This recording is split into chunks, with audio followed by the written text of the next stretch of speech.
अमरीकी रियासत कैलिफोर्निया के शहर सैन डिएगो में मस्जिद में फायरिंग से 3 अफराद जाँ बहक, मरने वालों में एक सिक्योरिटी गार्ड भी शामिल। वाक़े में मुलविस 2 हमलावर भी मुर्दा हालत में पाए गए। उम्र 17 से 19 साल के दरमियान। अमरीकी हुकाम का वाक़या मुमकिन तौर पर नफरत पर मबनी हमला करार देकर तहकीकात शुरू कर दी।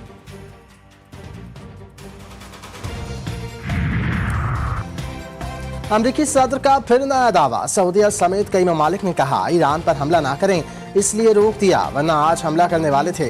ट्रुथ सोशल पर लिखा कतर, सऊदी अरब और यूएई की क़यादत की दरख्वास्त पर फैसला मौखर हुआ।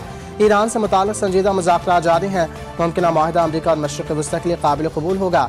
ईरान के लिए जौहरी हथियार नहीं की शर्त शामिल होगी। ईरान का अमरीका को नया 14 नुकाती मुस्तविदा इरसाल। पाकिस्तान के जरिए अमरीका को नई तजावीज़ भिजवा दी। जंग के खात्मे के लिए मुज़ाकरात, एतमाद साझी इक़दामात पर खुसूसी तवज्जो, पाबंदियाँ ख़त्म और कशीदगी कम करने के नुकात शामिल। आबना हरमत से मुताल्लिक़ फ्रेमवर्क भी तजावीज़ का हिस्सा। ईरानी मीडिया के मुताबिक पाकिस्तानी वज़ीर दाखिला मोहसिन नकवी दौरा ईरान का मकसद इलाक़ाई अमन मुज़ाकरात हैं। तर्जुमान ईरानी वज़ारत ख़ारजा इस्माइल बक़ाई ने कहा ईरान अमरीकी तहफ़्फ़ुज़ात के हवाले से अपना मौक़िफ़ वाज़ेह तौर पर पेश कर चुका है। ईरान और अमरीका के दरमियान मुज़ाकरात का सिलसिला जारी है, जिनमें पाकिस्तान सालिसी का किरदार अदा कर रहा है।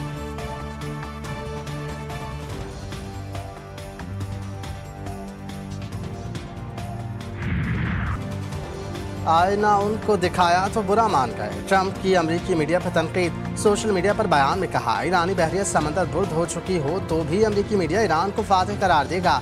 ईरान तस्लीम करे, फ़ज़ाई अभी बाकी नहीं तो भी फेक न्यूज़ मीडिया ईरान को फातेह कहेगा।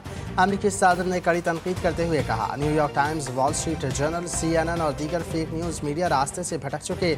डेमोक्रेट्स और फेक न्यूज़ मीडिया पागल हो गए। ट्रंप ने अमरीकी जरीदे को इंटरव्यू में मज़ाक़खेज़ दावा किया कि ईरान मुज़ाकरात के दौरान हर वक्त चीखता चिल्लाता रहता है, लेकिन माहिदा करने के लिए बेताब है।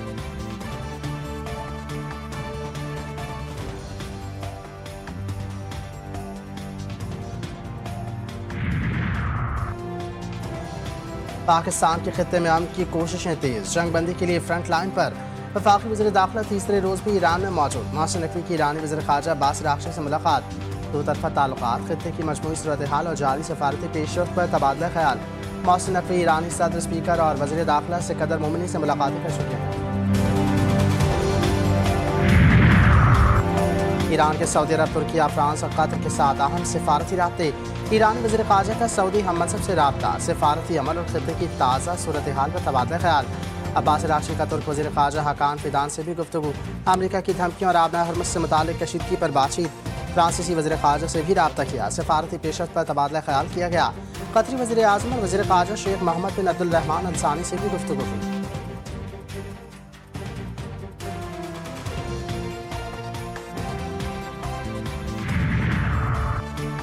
इसराइली बहरिया ने गजा जाने वाले ग्लोबल समूद फ्लॉटिला को फिर रोक दिया। कब्रस के साहिल के करीब फ्लॉटिला को समंदर में रोककर 100 कारकुनों को गिरफ्तार कर लिया गया। पाकिस्तानी समाजी कारकुन साद ईदी भी शामिल। इसराइली बहरिया ने मुतादिद कश्तियों को तहवील में ले लिया। रज़ाकारों की अजदूत मुंतकली। साद ईदी फ्लॉटिला में शामिल होकर तुर्की से गजा के लिए रवाना हुए थे।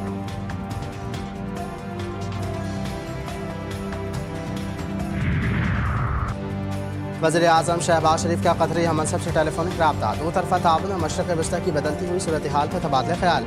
पाकिस्तान की क़यादत में जारी अमन कोशिशों पर खुसूसी तवज्जो मरकूज़। शहबाज शरीफ ने कहा कि पाकिस्तान तनाज़े के पुरअमन हल के लिए मुज़ाकरात और सफारतकारी के जरिए अपनी भरपूर कोशिशें जारी रखेगा।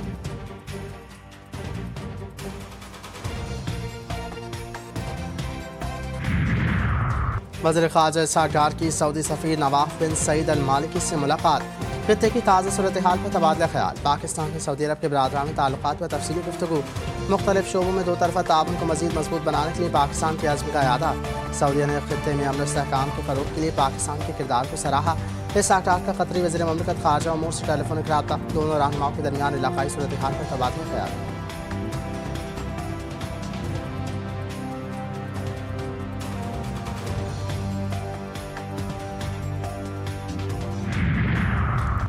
अमरीका ईरान कशीदगी में नया मोड़। ईरान का आबना हरमज़ अथॉरिटी के सरकारी सोशल मीडिया अकाउंट का आगाज़।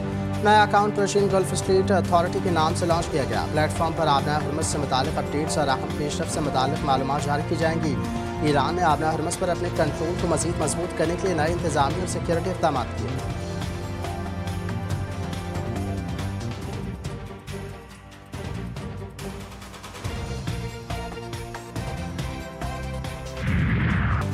कोकेन क्वीन पिंकी के जिस्मानी रिमांड में 4 रोज़ की तौसीक। सेंट्रल जेल कराची के जुडिशल कॉम्प्लेक्स में समाअत। मुलजिमा की तफ्तीशी अफसर को कमरा अदालत में धमकियाँ। पिंकी ने इल्ज़ाम आयद किया कि मुझे तशद्दुद का निशाना बनाया गया। पिंकी की अदालत पेशी के दौरान सादा लिबास एहलकारों की सहाफ़ियों से तल्ख कलामी। एहलकारों ने सहाफ़ियों को धक्के दिए। एहलकारों ने मुलजिमा की आवाज़ दबाने की कोशिश भी की। SSP सिटी अली हसन को अहदे से हटा दिया गया। प्रोटोकॉल के मामले पर SSP सिटी ने गैर जिम्मेदारी का मुजाहरा किया। केस में नई तफसीलात सामने आ गई। पिंकी सिर्फ एक बार मुल्क से बाहर गई।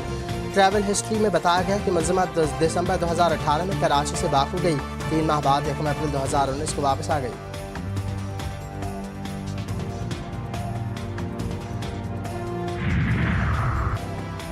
पिंकी को जुर्म की दुनिया में लाने वाला उसका साबिक शौहर नासिर था। नासिर ने ही पिंकी को कोकेन तैयार करने का माहिर बनाया। तहकीकात के दौरान तहलका खेज इंकशाफात। पुलिस के मुताबिक नासिर अपने भाइयों मंसूर और शहरोज के साथ मिलकर एक मुनज़्ज़म ड्रग नेटवर्क चला रहा था। लाहौर के गेस्ट हाउसेज और शराब के कारोबार से शुरू होने वाला इस सफ़र कोकेन की तैयारी तक जा पहुंचा। तहकीकात हुकाम का कहना है कि मियाँ बीवी लाहौर और कराची के पोश इलाकों में कोकेन सप्लाई करते रहे। 2021 में साबिक इंस्पेक्टर के ईमा पर अनमोल ने नासिर से तलाक ली।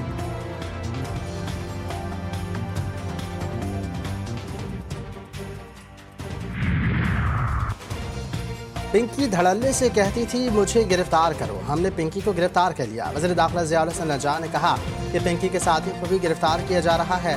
मुलजिमा ने 800 गाहक तो खुद बताए हैं। मंशियात बेचने वालों को पकड़ की मिसाल कायम करेंगे।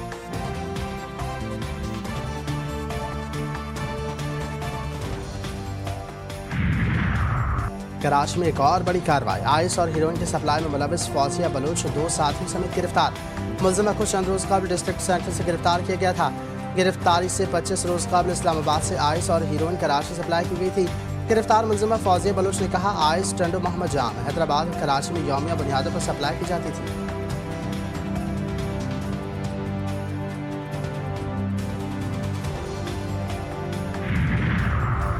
IMF का 430 अरब के नए टैक्स लगाने और सेल्स टैक्स में हर किस्म की छूट खत्म करने का मुतालबा। BISP प्रोग्राम में रकम बढ़ाने का भी मुतालबा कर दिया। रकम 20,000 रुपये करने की तजवीज़। मालियाती मिशन का FPR से मुज़ाकरात का आखिरी दिन। IMF का अगले माली साल वसूलियों का टारगेट 15,464 अरब रखने पर असरार। FBR की जानिब से वसूलियों का टारगेट कम करवाने की कोशिशें जारी। अगले माली साल इन्फोर्समेंट की मद में 778 अरब रुपये रखे जाएंगे। IMF का मुतालबा।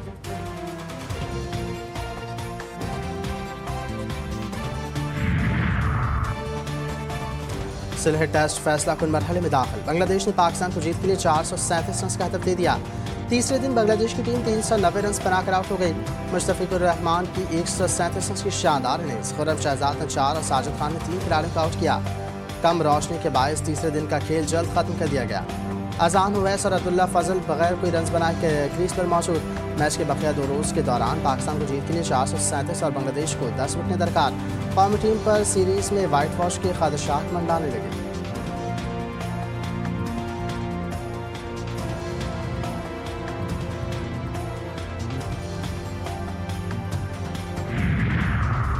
स्पेन की अदालत ने गुलकारा शकीरा को टैक्स फ्रॉड के मुकदमे में बरी कर दिया। कोलंबियन गुलकारा पर 1 करोड़ 45 लाख यूरो टैक्स चोरी का इल्जाम था।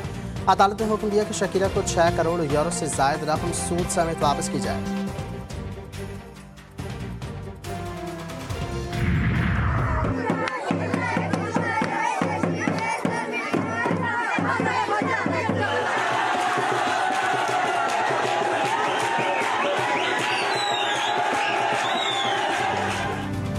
और चित्राल में सदियों पुराना त्यौहार चलम जोशी इख्तिताम पसीद। रंगारंग त्यौहार में रक्स, मौसीकी और मजहबी रसूमात का सिलसिला चलता रहा।